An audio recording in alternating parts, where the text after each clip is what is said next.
SMEs, innovating with few talents. Do you really need an MBA to be an innovator?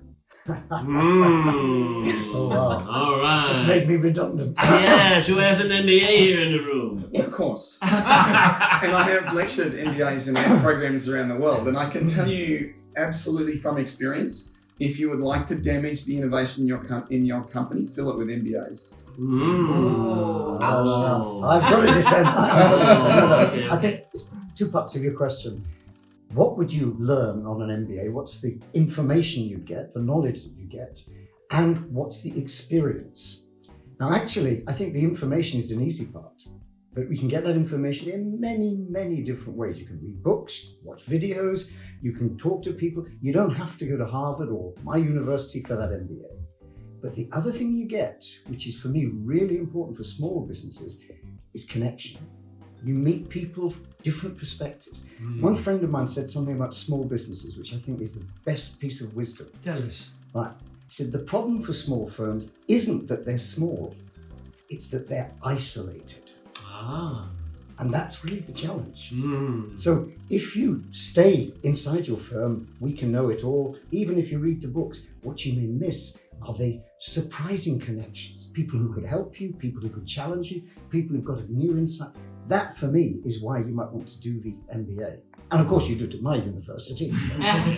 But yeah. But on the other side, I think you can also have your own internal MBA process in a sense. So learning, what are you learning from the employees on a daily basis, having those conversations with them, making them part of the process to see what are they learning, asking the right questions, what do they want to improve in the process in their roles. And that can lead to new solutions and ways of creating innovation inside the company. A success factor for innovation is diversity. Right? So it means that also in big companies, the blue collar workers are always there. They are in the innovation team. It's not only the executive of the staff members.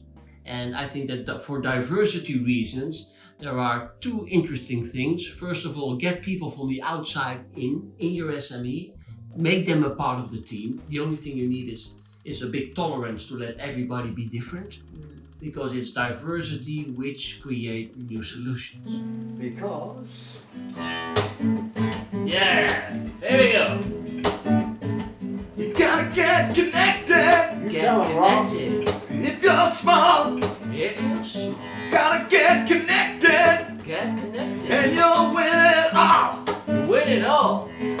I know, 'cause I'm young and free. So get connected. Get connected. And it's what we'll be. Woohoo! gotta get yourself connected. Don't be so isolated. You gotta make friends, you gotta join up, you gotta get yourself some 'Cause not all of us are as smart as one of us. Oh, connected. get connected. You gotta get connected. Get connected. Get connected. You're on an island in that small business, and the problem with being on the island is unless somebody visits you or you get on a boat or swim, how are you going to get out that knowledge out there? Yeah. So there's lots of ways of doing it. Yeah. And indeed, one of the things that excites me is there are situations where you can't necessarily go to have an MBA.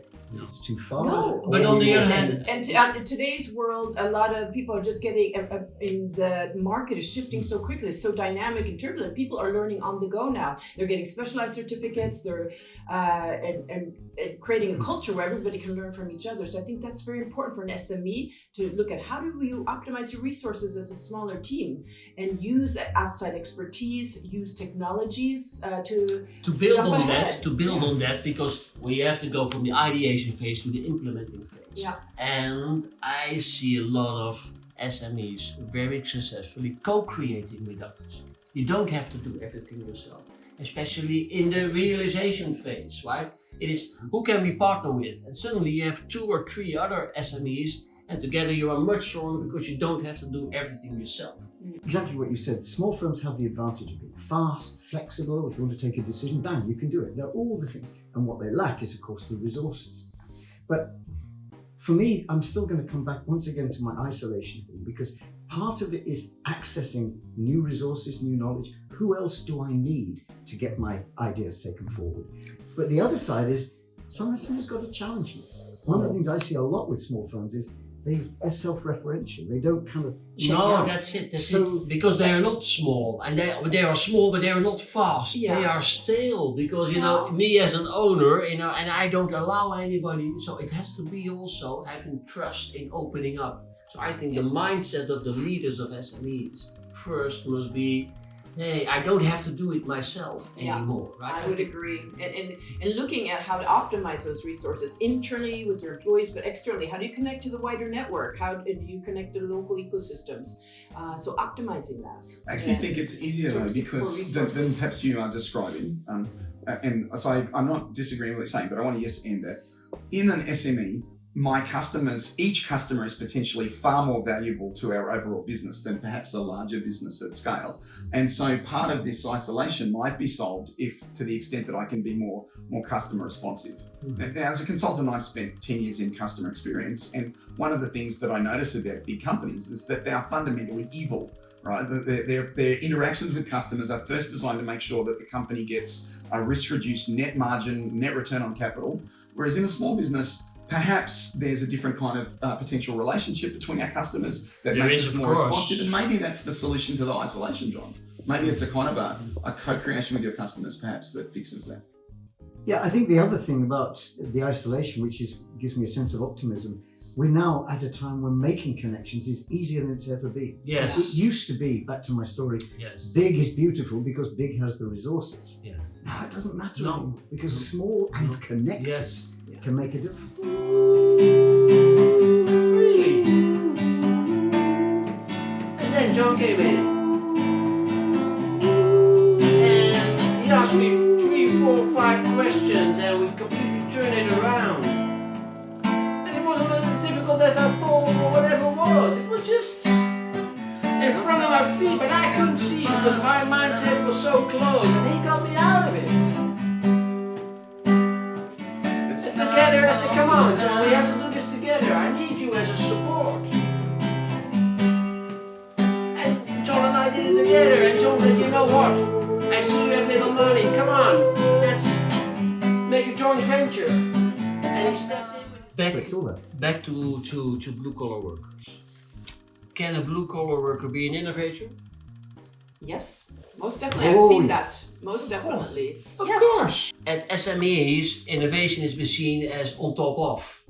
We have our work, we have our customers, right? And then, okay, let's start innovating. But it should be on top of. And that's really wrong because when you innovate as SME, you have to prioritize it in the normal daily time. Yeah. And not on top of, it's not doing something extra, right? It's something you should do within your existing processes with your present people in present time, because that's a mistake I often hear.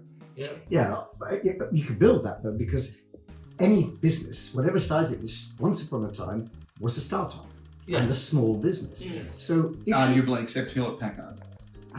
But if keep going, if you can retain that sense of innovative purpose, then you can keep it going. Small and medium firms can be very innovative, but exactly your point. They've got to keep innovation center stage, not on top of.